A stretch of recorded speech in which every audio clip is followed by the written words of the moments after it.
Alors bonjour, bon après-midi. Nous souhaitons prendre quelques minutes pour souligner le leadership et la contribution exceptionnelle de notre ami Gilles Rémillard à la création de l'Institut international de diplomatie économique à HEC Montréal. Today we want to salute Gilles' leadership in the creation of HEC Montréal International Institution for Economic Diplomacy. La dimension internationale a toujours été au cœur de la mission de HEC Montréal depuis sa création il y a environ 125 ans. Et c'est donc tout naturel que l'école ait pris à cœur le développement de ce projet. Notre département d'affaires internationales est un des plus importants en Amérique du Nord et un des plus importants au monde. Les publications de nos chercheurs en affaires internationales le placent dans les derniers classements deuxième au monde. Actually, internationalization is and has been in the DNA of the school for nearly 125 years. The school also prides itself on being a long-time and active partner of the Conférence de Montréal. In 2016, during the Conférence de Montréal, Gilles Rémillard told me that he thought there was a need to unite business, government, and academia on the topic of economic diplomacy. At the time, in my previous life, I was director of HEC Montréal, and I was rapidly convinced by Gilles' argument. That was the moment when the idea to create an institute was conceived. Donc, au cours des 2-3 années qui ont suivi, avec l'aide de Gilles, nous avons consulté de nombreux partenaires de la Conférence de Montréal, dont l'OCDE, et dont Enrico Letta, qui était à l'époque directeur de Sciences Po International à Paris. Par la suite, les premières initiatives ont pris forme en 2018 grâce au leadership d'Harry Van Hache, mon collègue de HEC Montréal.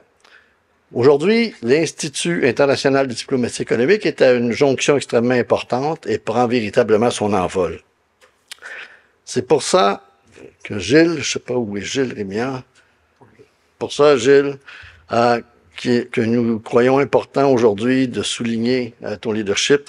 Sans ton intuition initiale, sans ton leadership, sans l'appui de la Conférence de Montréal, nous n'aurions pu lancer ce projet, très important à nos yeux. Donc, merci, Gilles, pour ton leadership. Merci pour ton immense contribution à la création et au développement de l'Institut. In closing, let me extend our deepest gratitude to Gilles Rémillard. Thanks for your unwavering commitment to this project and for your friendship. Bravo. Merci beaucoup. Merci à tous.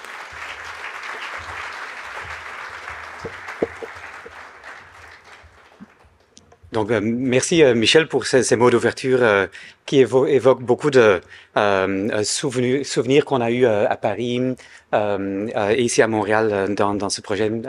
Vous aussi, Gilles. Donc, depuis la création de notre institut, nous avons accompli des progrès notables pour devenir un des principaux groupes de réflexion mondiale en matière de diplomatie économique. En termes de formation, nous avons développé plusieurs programmes pour réimaginer la diplomatie économique face aux nouvelles réalités mondiales. Par exemple, en 2019, l'Institut a développé un cours de maîtrise collaboratif avec les 5 partenaires dans 3 continents sur le sujet de diplomatie économique. Dans ces cours, il y a beaucoup d'études de cas qui sont écrites par des professeurs partout dans le monde. Il y a un jeu de négociation qui est créé par l'OCDE et les meilleurs étudiants ont eu l'opportunité de faire des stages à l'OCDE à Paris. En 2020, l'Institut a mis en place un programme de formation pour les diplomates dispensé à plusieurs reprises à l'Institut de la diplomatie du Québec et à Affaires mondiales. We have also made significant strides in terms of research. The Institute has strategically recruited several professors in recent years to develop new cutting-edge insights into topics that have been at the center of discussions in the last 3 days here at the Conférence de Montréal. So geopolitics, the sustainable transition, organizational resilience, et cetera, et cetera. And we have actually here Philippe Bourbeau, who's one of these new professors that joined us in May at HEC Montréal, and who from now on is the co-director of the International Institute for Economic Diplomacy.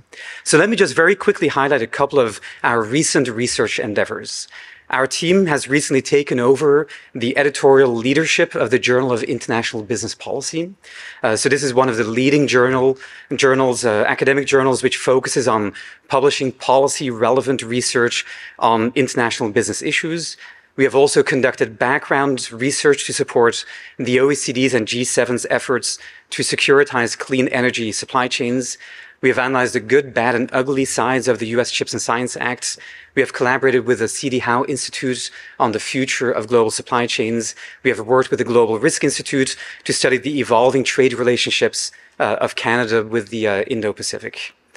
Nous sommes très fiers de nos activités et nous remercions Gilles infiniment pour son implication dans la création et le développement de l'Institut. Mais ces démarches ne sont que le début. Il me fait donc un grand plaisir de laisser la parole à Philippe pour parler des prochaines étapes. Thank you. Very quickly, we have one objective in the Institute. We want to connect the CEOs, the political world, and scholars in university level to think about solution to economic diplomacy issues that are happening in the current world. To do that, we are very ambitious. Alors, il me fait grand plaisir, et c'est un grand honneur, Monsieur Rémillard, de vous remettre cette plaque commémorative pour souligner votre contribution, votre dévouement et votre vision dans la création de l'Institut international de diplomatie économique.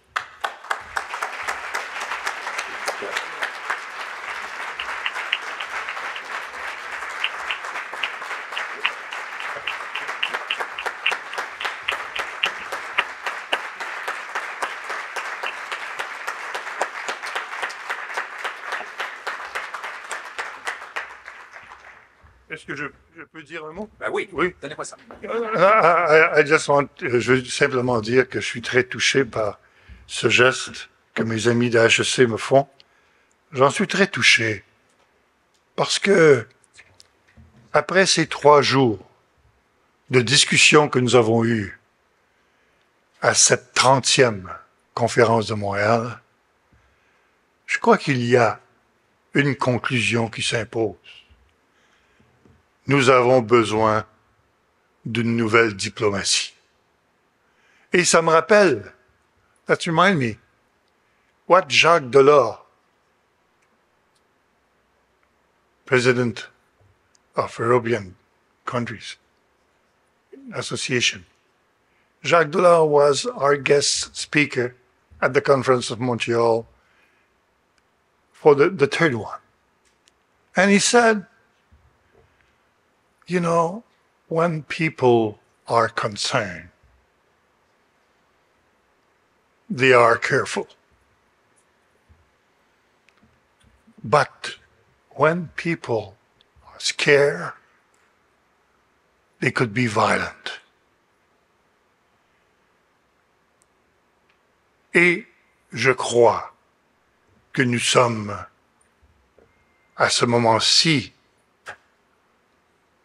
à une limite de notre capacité comme être humain de pouvoir développer ensemble des conditions de vie qui vont nous permettre, à nous, à nos enfants, petits-enfants, aux gens qui nous suivront, des qualités de vie plus significatives. C'est dans ce contexte que l'Institut qui a été créé, que nous créons avec HEC, est pour moi un instrument pour aider à la compréhension de ces nouveaux moyens que nous avons pour devenir encore plus présents et capables de gérer ces défis que nous avons, ces défis dont nous avons discuté pendant ces 3 derniers jours.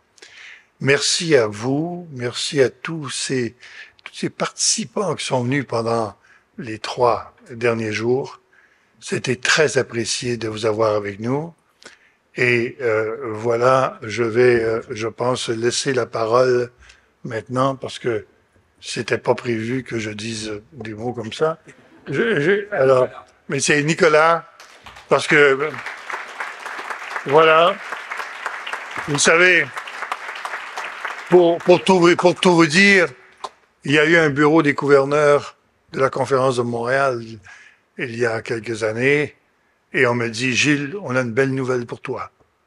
Tu es maintenant le président fondateur de la Conférence de Montréal. Vous savez qu'est-ce que ça veut dire? C'est un coup d'État. Et le nouveau président, le nouveau patron, il est là. Merci. Un jour, j'aurai ma plaque aussi. Alors, c'est un plaisir d'être avec vous aujourd'hui pour conclure cette édition très spéciale de la Conférence de Montréal. Merci à notre partenaire présentateur, Poway Corporation du Canada. Merci à notre bureau des gouverneurs, présidé par M. Paul Desmarais, notre comité consultatif, présidé par Mme Hélène Desmarais, tous nos conférenciers, tous nos partenaires. Sans eux, ce serait pas possible de faire la conférence de Montréal. The IFA is, as I keep saying over and over for the last 3 days, is at 6 cities, 4 countries, and 3 continents. But they have one point in common. The point of origin is Montreal. We every time we wanted to target some destination, we always brought our potential clients to the Conférence de Montréal, and they were amazed with the city, they were amazed with the ambience at the Conférence de Montréal, and they thought we had a very good audience. And they said, you have a quality audience, and you need the same type of audience everywhere you will do your event. So the IFA is a big family. C'est une très grande famille. C'est une très belle équipe, avec une magnifique équipe de direction. Mais c'est surtout vous. Alors, du fond du cœur, merci de nous permettre d'être avec vous aujourd'hui. Merci de nous permettre de nous développer. Il y a certaines personnes dans la salle que je ne vois pas à cause de la lumière, mais que j'ai remarqué qui ont travaillé avec nous il y a 15 ans, il y a 20 ans, qui sont dans la salle, et je trouve ça tout à fait extraordinaire. On a quelqu'un avec nous que on est son plus vieux client, pas nécessairement en âge, mais on a une compagnie de logistique qui en était ses premiers clients, donc ça fait toujours très chaud au cœur, ce genre de réflexion. Le HEC est avec nous depuis les tout débuts, alors d'avoir cette récompense à notre fondateur, en l'occurrence mon père, c'est vraiment très apprécié. On est très honoré de travailler avec le HEC. J'en profiterai juste pour ceux qui nous connaissent aujourd'hui, pour faire un comparatif. Il y a 30 ans, notre première édition était au Méridien. C'était un hôtel au coin de la rue René-Lévesque et à côté du complexe, en fait dans le complexe Desjardins. Et au même moment qu'on avait la conférence de Montréal, il y avait un festival Elvis Presley. Et on n'avait pas assez de moyens pour louer toutes les salles de l'hôtel. Donc, évidemment, on avait en même temps que notre conférence le festival Elvis Presley. Ça avait mis une certaine coloration à l'événement. Et de Elvis Presley, on est arrivé avec les écrans. La première fois, on a eu des écrans. La 5e année, on a eu des écrans qui étaient pas couleurs, qui étaient des écrans noirs et blancs. Et là, on est rendu avec des murs LED. Alors, écoutez, ça évolue dans la bonne direction, mais je suis très heureux d'être avec vous. Et j'espère avoir le plaisir d'être avec vous, que vous serez avec moi, avec toute l'équipe du Forum des Amériques l'année prochaine, en juin. I hope, if you're not too busy, that I will be able to see you in Toronto in October for the 18th edition of the Toronto Global Forum, October 16, 17, 18. Then if you feel like it's getting too cold in Montreal, you can take the plane and go to Miami, and we have the pleasure of hosting you at the World Strategic Forum with my friend Carlos Diaz somewhere in the room. And then we have the Conférence de Paris later in December. Alors, à mon nom personnel, au nom de notre président fondateur Gilles Rémière, notre conseillère financière Marie Dupont et toute l'équipe du Forum des Amériques, la direction Thaïs Pinto, Francisca Insulza, Mathieu Rondeau, Cédric Muller, Éric Buchenin au protocole, la sécurité. Je sais que j'en oublie, je ne devrais pas. Rebecca aux communications. Mathieu Rondeau était mentionné. Mais écoutez, bon, on pourra pas me dire que j'en ai oublié. Mais ceci étant dit, je vous remercie du fond du cœur. Grâce à vous, je suis ici. Grâce à vous, on est ici et on continue. Merci et à l'année prochaine. Merci beaucoup.